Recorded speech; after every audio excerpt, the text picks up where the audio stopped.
અમદાવાદ સુરક્ષિત શહેર છે. લોકો રાત્રે મોડા સુધી કામ કરે છે, ફરવા જાય છે અને જીવન જીવતા હોય છે.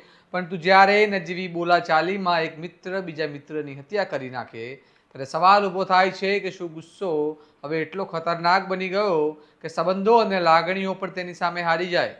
અમદાવાદના દાણીલીમડા વિસ્તારમાં સામે આવેલી એક ઘટનાએ સમગ્ર શહેરને હચમચાવી દીધું છે. શું છે સમગ્ર મામલો? આવો વિગતે વાત કરીએ આ અહેવાલમાં. નમસ્કાર, હું ચિરાગ વર્ષાબેન, આપ જોઈ રહ્યા છો સ્વમાન.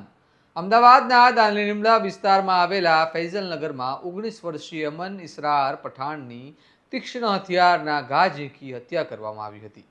મૃતક અમન ફ્રૂટની લારી ચલાવતો અને પોતાના પરિવારનું ગુજરાન ચલાવતો.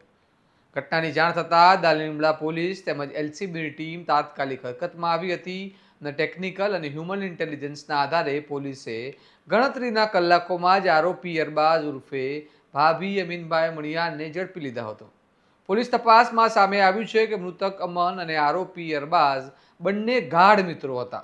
બંને વચ્ચે અગાઉ કોઈ ગુનાહિત ઇતિહાસ પણ નહોતો. ઘટનાના દિવસે પણ બંને સાથે જ હતા અને સવારે અમન આરોપીના ઘરે હતો જ્યાં બંનેએ સાથે નાસ્તો પણ કર્યો.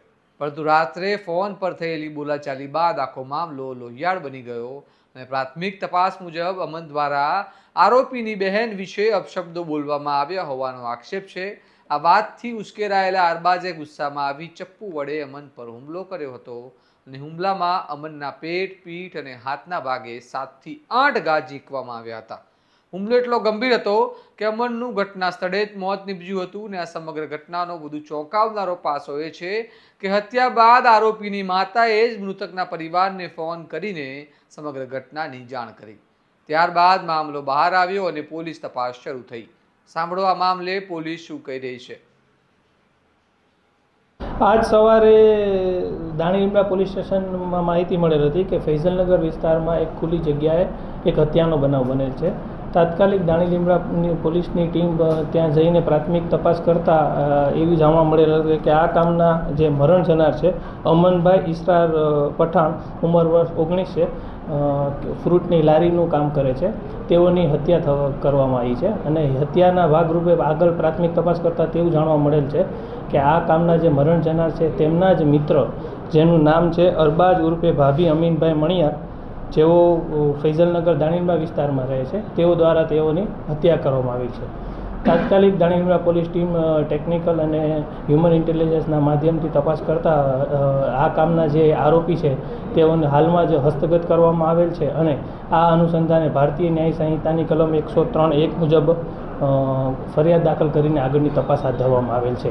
પ્રાથમિક કારણ તેવું જાણવા મળેલ છે કે આ કામના જે મરણ જનાર છે તે અને આ કામના આરોપી છે બંને મિત્ર હતા અને ગઈકાલે સવારના રોજ આ કામના જે ફરિયાદી છે તેઓના ઘરે આ કામના મરણ જનાર ગયેલા હતા અને ત્યાં મરણ જનાર બંને સાથે નાસ્તો કરીને ફરીથી દાણીલીમડા વિસ્તારમાં આવેલ હતા અને કોઈ કારણોસર રાત દરમિયાન આ બંને વચ્ચે ઝઘડો થયેલો હતો અને ઝઘડા દરમિયાન ચપ્પુના ઘા આ કામના મરણ આરોપીએ અલગ 7 થી 8 ચપ્પુના ઘા કરીને આ કામના મરણ જનારની હત્યા કરવામાં આવી છે. ઘા જે છે તેઓને પેટના ભાગે, પીઠના ભાગે, હાથના ભાગે કરવામાં આવેલ છે અને આરોપીને હસ્તગત કરતાં પ્રાથમિક માહિતી એવી મળેલ છે કે આ કામના જે મરણ જનાર છે તેઓએ આ કામના આરોપી છે તેઓની બહેન વિશે અપશબ્દ બોલેલ હતા, તે અનુસંધાને હત્યા કરવામાં આવી છે. આ કામના અન્ય જો કોઈ પણ કારણ હશે તે પણ તપાસના માધ્યમથી હાથ ધરવામાં આવશે અને ટેકનિકલ અને ફોરેન્સિક પુરાવા એકઠા કરીને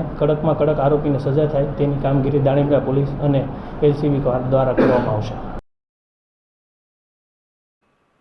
આરોપી અરબાઝ ગેરેજમાં મિકેનિક તરીકે કામ કરતો હતો અને હાલ પોલીસે તેની અટકાયત કરી વધુ પૂછપરછ શરૂ કરી છે. પોલીસ હવે તપાસ કરી રહી છે કે હત્યા પાછળ માત્ર બોલાચાલી જ કારણ હતી કે પછી અન્ય કોઈ કારણ પણ જવાબદાર હતું. આ ઘટનાએ ફરી એકવાર સમાજ સામે ગંભીર સવાલ ઊભો કર્યો છે.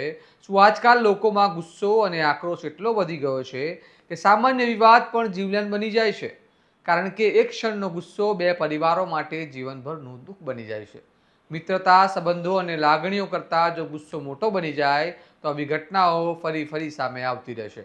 આ મામલે તમારું શું માનવું છે અમને કમેન્ટમાં જણાવો અને આવા જ પ્રકારના ક્રાઇમ સ્ટોરીઝ જોવા માટે સ્વમાનને લાઇક, શેર અને સબસ્ક્રાઇબ કરવાનું ભૂલતા નહીં. નમસ્કાર.